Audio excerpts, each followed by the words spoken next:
For me, one of the most satisfying parts of the garden is this moment right here. If we get something good, we'll see what we get. And there we go. This isn't actually too bad if you ask me.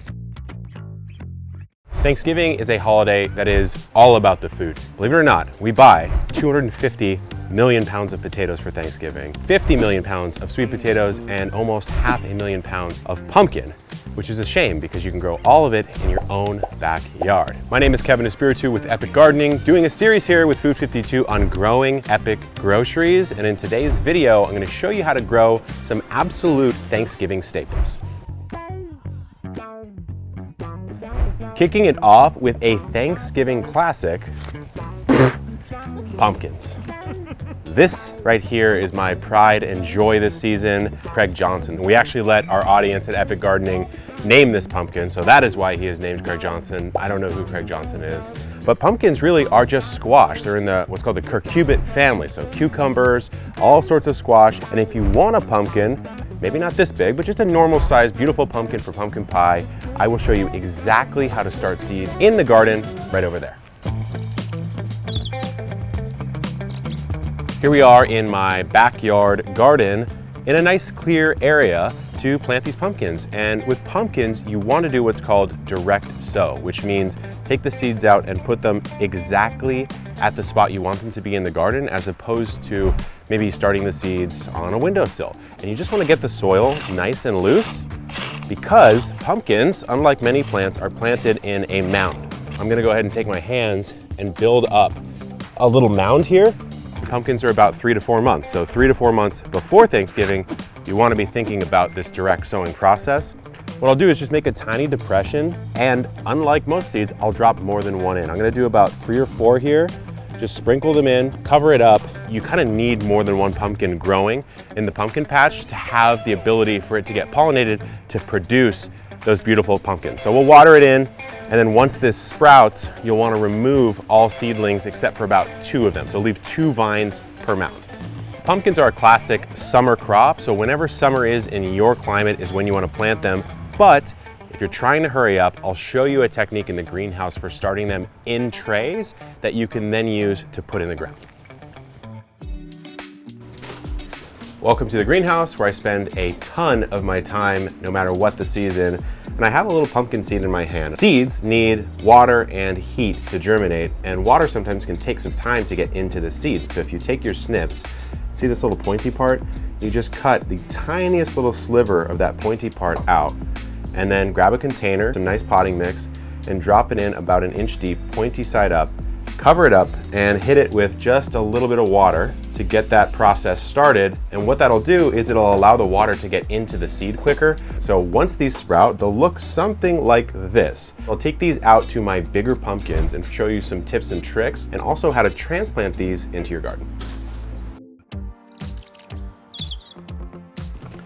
Here we are next to some of my younger pumpkins that are coming up. So the first thing I'm going to do is just kind of scoop some soil up into a nice mound, and I've got my transplants. And these have 2 sort of big, flat, oval-like leaves. These are what are called seed leaves. They're sort of in the actual seed itself. It's kind of magical. But then this leaf right here is what's called the true leaf. So I need at least 1 of these true leaves before I'll feel really comfortable transplanting it in.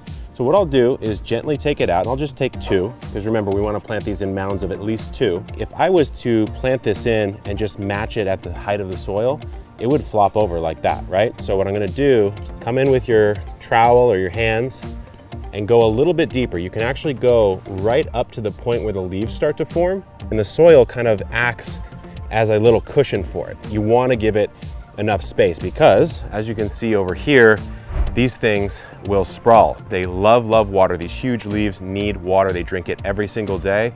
These pumpkins here, about 1 week old.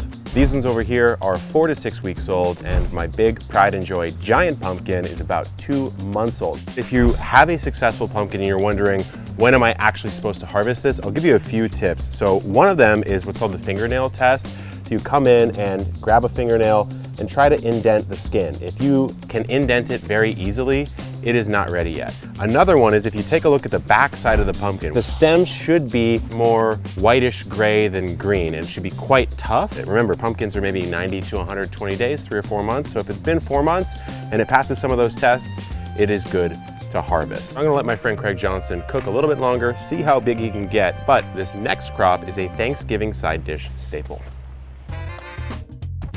Of course, I am talking about green beans. As a gardener, I love just eating these fresh out of the garden, but of course during Thanksgiving, a green bean casserole can't really go wrong. Absolute classic. So to grow them, you've got the bean itself. Of course, we eat the seed of this plant, unlike a pumpkin where you're eating the flesh of it. I like to just stick my finger down in the soil.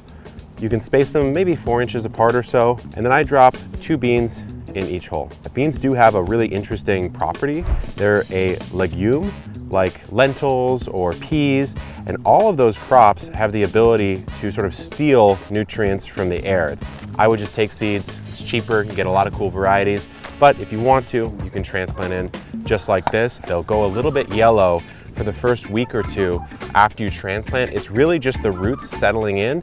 These are bush beans right here. Bush beans will maybe grow to like maybe a foot, 2 feet tall. Pole beans though will rocket upwards. So if you're growing a pole bean like this, what you need to do is put it next to something that can climb. I have a trellis here. You'll find that beans grow very fast, maybe 40, 50, 60 days or so, and they'll look exactly like this when they are ready to harvest. But let them get to this size, and every 2 days or so, once they get mature enough, you can come out and just collect them and then toss them in the fridge. Beans really benefit from being picked often. It will stimulate more growth. And that's it. Beans are so simple. You can collect a ton of them for a beautiful green bean casserole. Our next plant is actually right there, but we want what's below the ground. And that plant is the sweet potato for a sweet potato casserole. So here we have a standard sweet potato. This is something that you might find at the grocery store. And then here we have one that you probably have found in your pantry as you've forgotten about it. But as a gardener, this actually is your best friend. What's coming out here are what are called slips.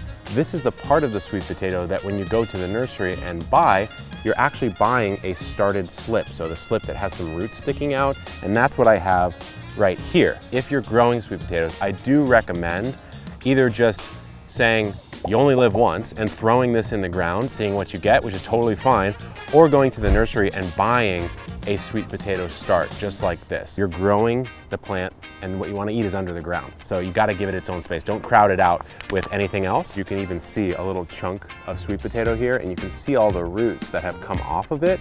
Look at this, a tiny little sweet potato that is forming. So let's get this back in the ground where it belongs. Now, this is a crop that loves the heat. It loves sun, it loves the heat, and really the longer you let it grow, the bigger these bad boys will get. I like to get my sweet potatoes in the ground in the spring as soon as it is not freezing temperatures anymore and you can work that soil. Put it in its own pot. This is a grow bag here, keeps it nice and porous. It won't get overwatered, which sweet potatoes do not like. And really give it a healthy drink at least once or twice a week, and then just let it rip. Maybe fallish time, actually probably right around Thanksgiving, you can go ahead and dig them up. They actually will produce flowers. Quite beautiful, not edible, but the next crop has flowers that give you an important signal on when you should harvest them.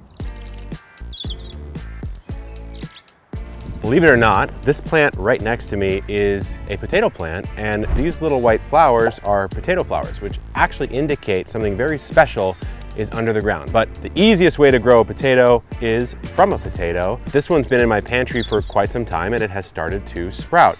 So it's sprouting from what are called eyes, which are these little nodes where growth can come out. You only need about 2 or 3 eyes per chunk.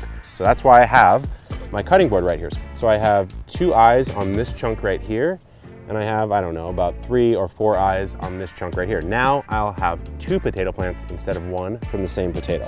It is such a simple plant to get into the ground because you only need to dig about 4 or 5 inches in, just like this. Planting is best in early spring.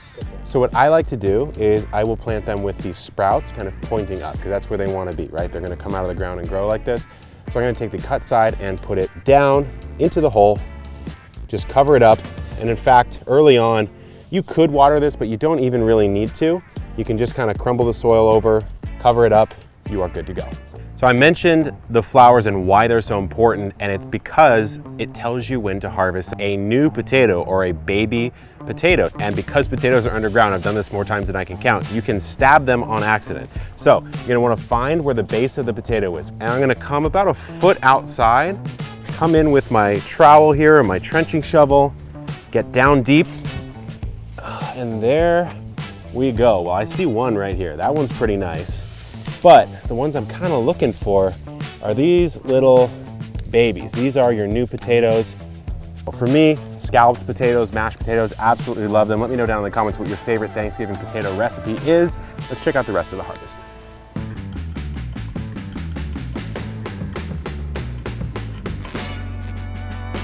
And here we have it, my friends. Look at this. I've got a whole cornucopia of Thanksgiving goods. So I have scrubbed my new potatoes nice and clean. Dirt off, a little bit of the skin off. These are best used absolutely fresh. That's the reason we harvested them so early.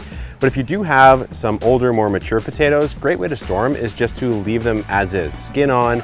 Even the dirt can be left on. You'll leave them out to dry for a couple days and then store them in the pantry. But now let's check out the green beans. These actually need to be stored in a specific way because they're a fresh piece of produce. So what I like to do is either a mesh bag or a cloth bag. This one's cloth and it has been dampened slightly, and you'll just toss the green beans in the bag, close them up, and these go straight into your crisper drawer because they need the humidity to stay nice and fresh.